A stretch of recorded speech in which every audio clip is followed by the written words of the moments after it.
ছাত্ৰ ছাত্ৰীসকল, আজি আমি শিকিম গণিতৰ এনে এটা অধ্যায়। আজি টপিকটোৰ নাম হ'ব ৰিয়েল নাম্বাৰছ। ৰিয়েল নাম্বাৰছ অসমীয়াত কোৱা হয় বাস্তৱ সংখ্যা। মানে ৰিয়েল নামটো শুনোতে অলপ যেন ভাল লাগিছে যে ৰিয়েল মানে সঁচা, মানে বাস্তৱত যিবোৰ সংখ্যা, এই সংখ্যাবোৰ কি আমাক জানিব লাগে। মানে এতিয়া এইবোৰ জানিবলৈ হলে আমাক কিছুমান সংখ্যা প্ৰথমে চিনিব লাগিব, কিছুমান সংখ্যাৰ লগত আমাৰ পৰিচয় হ'ব লাগিব। এই সংখ্যাবোৰ আমি জানো। এক নম্বৰত কি জানিব লাগিব? নেচুৰেল নাম্বাৰ, মানে নেচুৰেল নাম্বাৰ। নেচুৰেল নাম্বাৰছ অসমীয়াত কোৱা হয়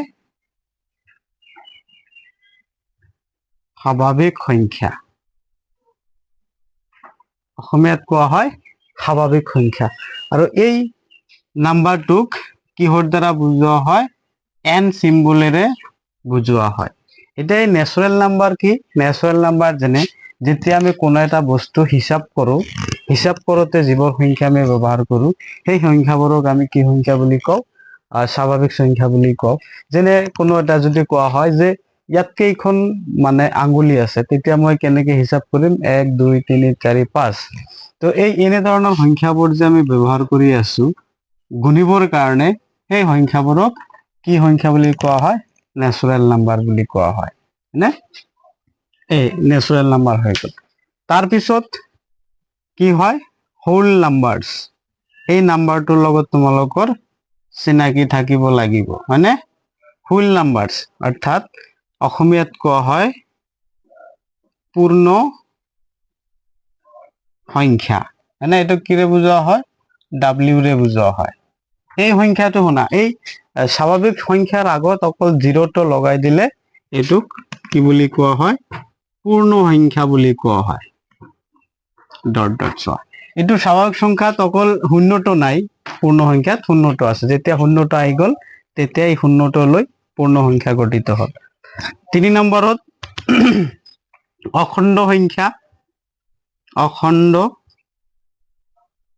সংখ্যা, অখণ্ড সংখ্যা ইংলিছত কি কোৱা হয়? ইন্টেজাৰ্স। ইন্টেজাৰ্স নাম্বাৰ। ইন্টেজাৰ্স নাম্বাৰ, ইয়াক কিহৰে বুজোৱা হয়? আই অৰ জেড, এই দুটা বুজোৱা হয়। এতিয়া এই নাম্বাৰবোৰক কেনেকে বুজায়? ধৰা মাজত জিৰ'ৰ সোঁফালে থকাবোৰক পজিটিভ নাম্বাৰ, হয়নে? এনেকে। আৰু বাওঁফালে কি থাকে? -1 -2 তাৰপিছত -3 ডট ডট। শূন্যৰ সোঁফালে আৰু বাওঁফালে ঋণাত্মক আৰু ধনাত্মক সংখ্যাবোৰ, মানে ঋণাত্মক আৰু ধনাত্মক অখণ্ড সংখ্যা, এইটো বুজিব লাগিব। অখণ্ড ভিতৰত দুটা, এটা হ'ল ঋণাত্মক অখণ্ড সংখ্যা, আনটো হ'ল ধনাত্মক অখণ্ড সংখ্যা। নে এতিয়া অখণ্ড মানে ডিভাইডেড কোনো সংখ্যা হলে সেইবোৰ খণ্ড সংখ্যা নহ'ব। যেনেকৈ ধৰা 1.5 1.7 2.3, এইবোৰ কিন্তু খণ্ড সংখ্যা হয়, এইবোৰ অখণ্ড সংখ্যা নহয়। চ' এনেধৰণৰ সংখ্যাক কিন্তু আমি অখণ্ড সংখ্যা নকওঁ। এইটো গোটা নাম্বাৰ হ'ব লাগিব, যাতে সেই সংখ্যাটোত কোনো ভাগ নাথাকে। সেই সংখ্যাবোৰক আমি অখণ্ড সংখ্যা বুলি কওঁ। তাৰপিছত 4 নম্বৰ আৰু জানিব লাগিব তোমাৰ কি? Rational numbers. Rational numbers, rational numbers, ইয়াক আৰেৰে বুজোৱা হয়। মানে এতিয়া ৰেচনেল নাম্বাৰ অসমীয়াটো কি আছিলে? পৰিমেয়। পৰিমেয় সংখ্যা।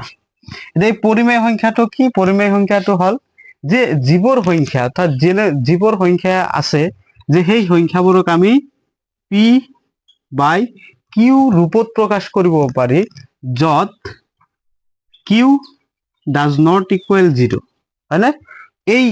এই টাৰ্ম কণ্ডিশ্যনটো যদি মানে, তেতিয়াহ'লে সেই সংখ্যাটোক আমি কি সংখ্যা বুলি কওঁ?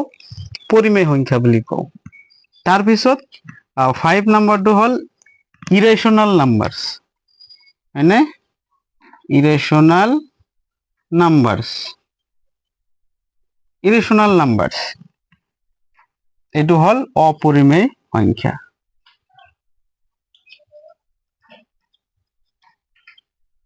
অপৰিমেয় সংখ্যা, এই অপৰিমেয় সংখ্যাটো কি হল এইটোৰ অপোজিট হয়, যে অৰ্থাৎ যিবোৰ সংখ্যাক আমি পি বাই কিউ ৰূপত প্ৰকাশ কৰিব নোৱাৰি সেই সংখ্যাবোৰক কি বুলি কোৱা হয়, অপৰিমেয় সংখ্যা বুলি কোৱা হয়।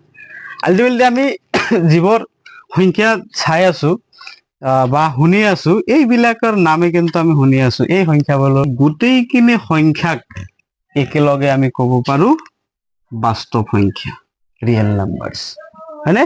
গতিকে নিশ্চয় তোমালোকে বুজি পালা যে ৰিয়েল নাম্বাৰ কি। ইয়াৰ ভিতৰত আমি এটা বস্তু ক'ব পাৰো যে পৰিমেয় আৰু অপৰিমেয় সংখ্যা, পৰিমেয় আৰু অপৰিমেয় সংখ্যাৰ ভিতৰত কিন্তু এইবিলাক সংখ্যাও পৰে। গতিকে এই সংখ্যাবোৰক একেলগে আমি ৰিয়েল নাম্বাৰস বুলি কোৱা হয়, অৰ্থাৎ বাস্তব সংখ্যা বুলি কোৱা হয়।